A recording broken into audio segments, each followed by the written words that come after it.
Leash pulling, number one problem ng mga dog owners. And siguro today, discuss natin ano yung mga 3 things na pwede mong gawin para mabawasan or masolve mo yung problem mo sa paghihila ng aso. Number 1, changing direction.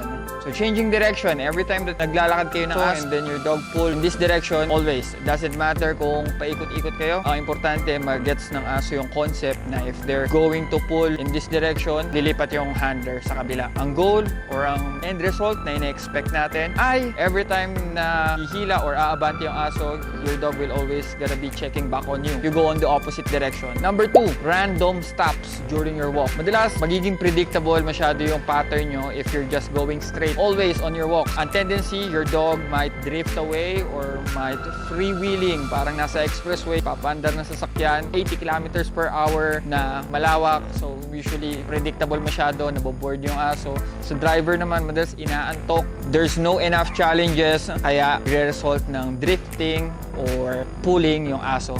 That's why sa random stops, you put in some stops in between your walks. Sometimes your dog doesn't expect that you're about to stop, or sometimes naman intentionally so that you can add a variety or novelty during your walks. Number 3 would be changing paces. Changing paces or speed. Again, very similar dun sa first 2.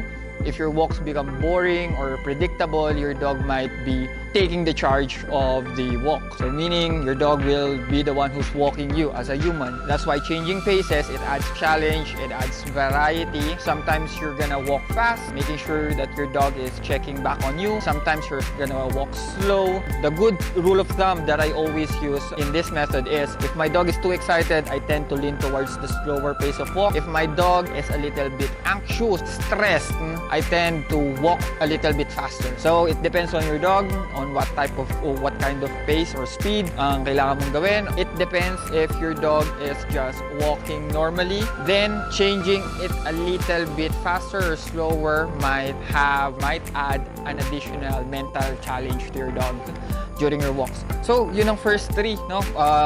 Recap natin.